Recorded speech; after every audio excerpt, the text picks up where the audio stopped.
Economic Club of Washington, D.C., to all of the deep thinkers there inside the Beltway on the matter of the status of the Socialist Tax-and-Spend-a-thon, and with one particular emphasis, this IRS provision that started at $600 was amended to $10,000 in terms of, essentially having a dedicated IRS agent working with you to balance your checkbook if you eclipse those thresholds, those dollar thresholds in account balance or transactions.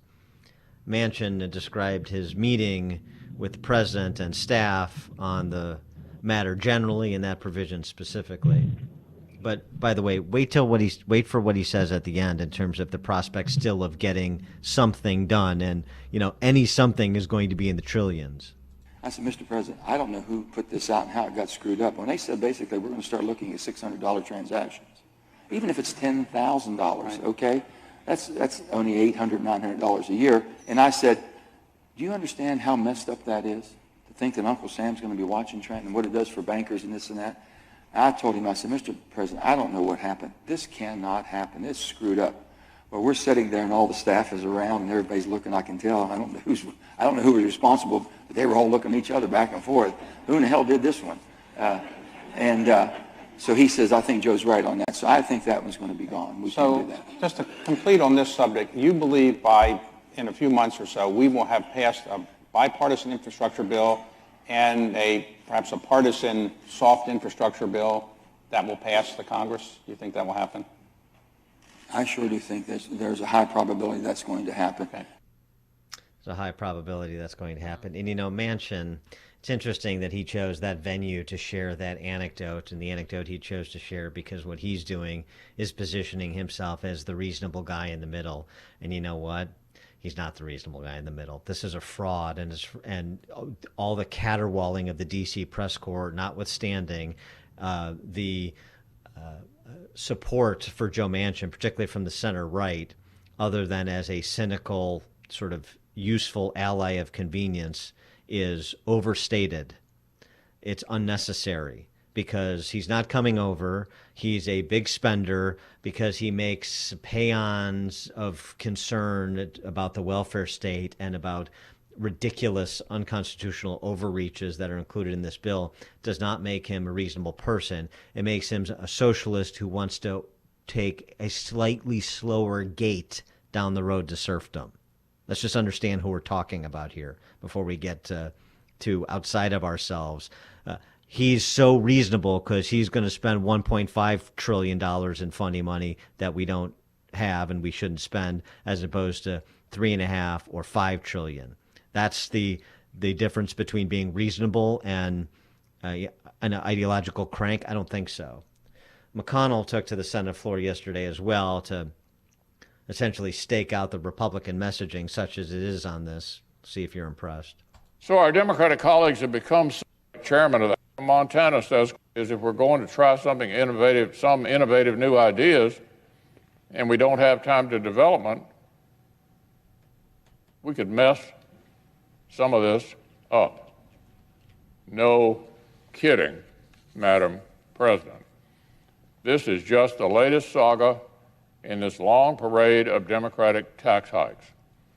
Nonpartisan analysis have shown that various aspects of the Democratic plans would shatter President Biden's promise to leave the middle class alone. I guarantee you the middle class will get hit. When Republicans had power, we prioritized giving Americans a big tax cut. We wanted families to keep more of their own money and make American businesses more competitive all around the world. Democrats want the opposite, historic tax hikes. So families keep less, Washington gets more, and our competitors like China can pop the champagne. I know people like McConnell think you have to talk to the American people at a fourth grade level, but I don't think so, and I find it really annoying, particularly when he presents these sort of bullet points from a mail piece strung together as opposed to an argument. Here's what's happening. Here's why this bill should be opposed in total. Because whether it's 5 or it's 3.5 or it's 1.5, what they're doing is launching an array of new entitlement programs that will be very hard, as we've seen throughout the course of American history, to claw back once they've been instituted. Please see Obamacare. And they will just build, and Republicans will concede the building at a slower pace, build and build on them over time, putting more and more Americans into a state of dependency on their government. That is not a productive path for a free people. That's the argument he should be making. I don't hear any Republicans on the Senate making it.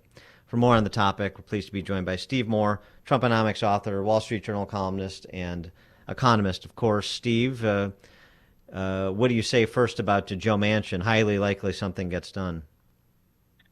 You know, Joe Manchin is one of the most frustrating politicians I've ever come across in Washington. I've been here a long time, 35 years. I mean, one day I love the guy, and then the next day, don't ever love him. He is stabbing us right in the back. So, I mean, earlier this week he was talking about how he was going to get rid of a lot of the Green New Deal nonsense in the bill, and he did strip some of the worst features of this crazy climate change agenda of the left. But now, in the end of the day, I do believe Joe Biden is going to sell us. I mean, Joe Manchin is going to sell us out. I do. He's a deal maker. And the idea that this is a rational bill, that this is a wacko bill, it comes on top of the $2 trillion they spent earlier this year, plus the $1 trillion infrastructure bill, plus this. We don't know what its official price tag will be, but you're right, Dan. It's off phony baloney accounting that they're using. This bill massively raises taxes.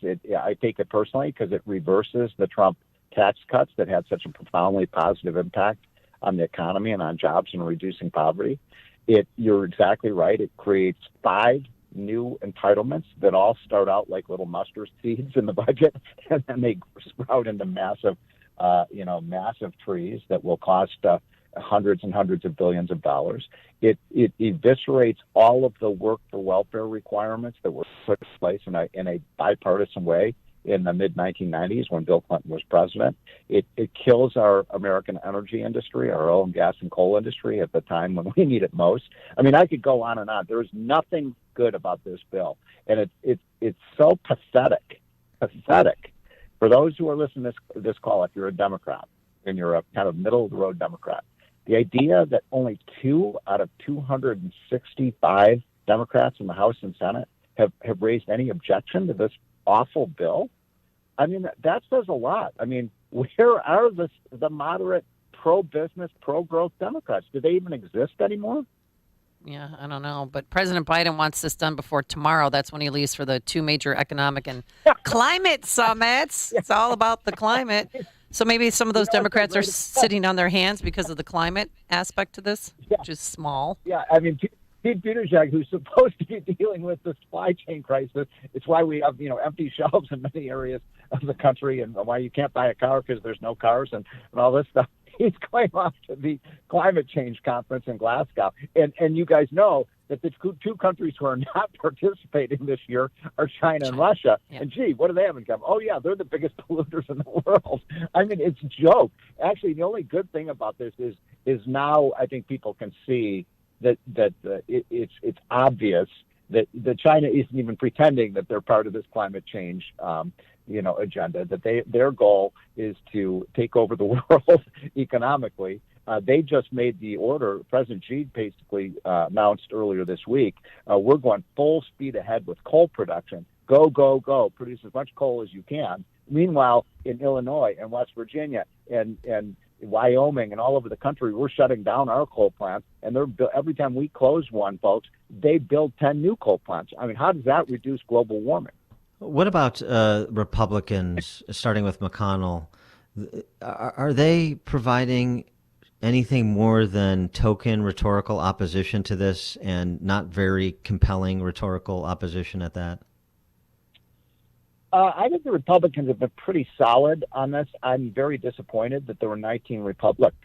I think I said this on the show last week, but I'll say it again. The worst bill I've seen in 50 years is this, what I call the Govzilla bill, the $4 trillion social welfare spending bill. The second worst bill I've seen in my time in Washington is this sham infrastructure bill. I mean, it's not infrastructure. It's all this green energy crap. It's $5 billion for Amtrak every line they run. and Amtrak loses money, we're going to give them another $5 billion and on and on and on. And so I think Republicans could do better. I love, by the way, did you guys see what Elon Musk said yesterday?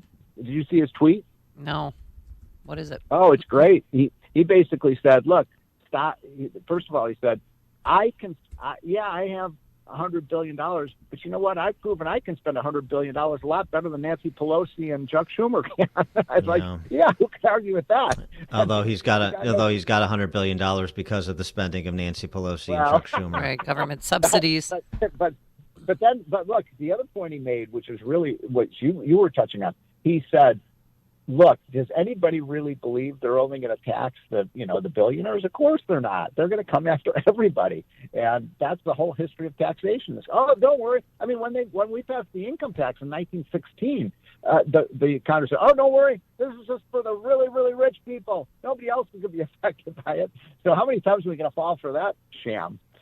Speaking of tweets, that guy who lives in a forest who runs Twitter, Jack Dorsey, tweeted out the other day, essentially prepare for hyperinflation. And I know there's some conservatives who are buying onto this. The Weimar Republic is around the corner for us. What's your take on the threat of hyperinflation? I mean, I understand inflation is bad and it's likely to get worse, but are we looking at that sort of prospect as some of these dire predictions suggest?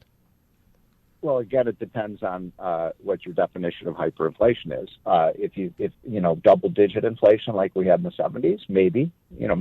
There's no anti-inflation plan out there right now. Everything, and incidentally, if you're worried about inflation, if you're angry about what you're paying for gas prices and how your grocery bills have gone up by 10 or 15%, if you're worried about that, the worst possible thing we could do right now, Dan, is what? Print more money. Yeah, exactly. I mean, this isn't complicated. So first thing we have to do to stop inflation is stop all this massive government spending that's funded by printing money. I mean, again, this is fifth grade economics. And so we're going to make inflation much, much worse if we pass these $4 trillion spending bills. We're going to get a lousy job. We come out with the GDP report on tomorrow morning. It's going to be lousy. We're going to have less than 1% growth, or right about 1% growth for the third quarter. We were growing at 6% when in Trump's last months in office. So it didn't take long for Biden to really slow down this economy. So I'm worried more not about hyperinflation, but I'll go back to the 1970s, stagflation. You guys know what stagflation is? Yeah, right. The stagnation and inflation, but and you don't actually. I think a more interesting comparison, although it may be worse than you're right. The 70s may be better, but an interesting comparison with the predictions of a hyperinflation. This happened after the 07-08 crash too, because you had high taxes and then you had the shovel-ready projects, and that was back when $750 million in funny money was a lot of funny money. But what happened was not hyperinflation. What happened was slow growth, anemic growth for a decade. That's what I fear more than hyperinflation. Yeah, and I got to tell you guys a story. I talked yesterday with a gentleman who owns auto dealerships in Texas, in the Dallas area. And he's been in that business for 30 years. And I asked him, I said, how many, he said, we don't have that many cars to sell now. And I said, well, how many cars do you usually have on your lot? He said, usually about, 700 or 800 cars. I said, how many do you have now on your lot? You know what his answer was? 14. Yeah. 14. We're running out of things right now because of the supply chain crisis. But the good news is Pete Buttigieg is on the job, and he's going to take a little detour and go to Glasgow next week. Oh, he is? Oh, my God. Yeah, no, I know. How did he it's leave bad. the family so soon? They just had twins. Steve, you think that's a terrible story? I mean, listen to this heartbreaker. I had to take my Mercedes in to get my brake pads replaced. Oh my gosh! And they have no courtesy cars on the lot, so I had to drive this. I've got to drive this Nissan Versa like a commoner. Can you imagine that? Oh, will you please take I thought you were gonna say- Isn't that terrible? You had to call Amy. I thought you were going to have to say you called Amy to come pick you up. Yeah, my no, hobo it's not ride. that bad yet. Wait, you're driving a Nissan? Yeah, I mean, Please tell me it's a you know how 4-cylinder undignified that engine. is? Oh, please Yeah. tell me. Yeah, It's or a V6. Oh, can you please take a picture of it, Dan, and tweet it out, please? Well, I've had the same problem, by the way. I had to take my car. I need a new car because So do my I. son is home. He's driving my car, so we needed a new car. So I thought I'll go just rent a wreck, just for a couple $1,000s. You can't even rent a wreck No. these days. Even wrecks cost $5,000, $6,000, $7,000. Yeah. That's inflation, folks. Well, exactly. When it starts to hurt to people that are important like you and me, Steve, then we got to Oh get my serious. God, you guys are right? yeah. That's where I draw the line. Steve Moore, Trumponomics author, Wall Street Journal columnist, and economist, of course. Steve, thanks as always. See you guys. Take care. Bye-bye. And he joined us on our turnkey.pro answer line. Connect with Dan and Amy using the AM560 mobile app. Download it today at 560theanswer.com/mobile.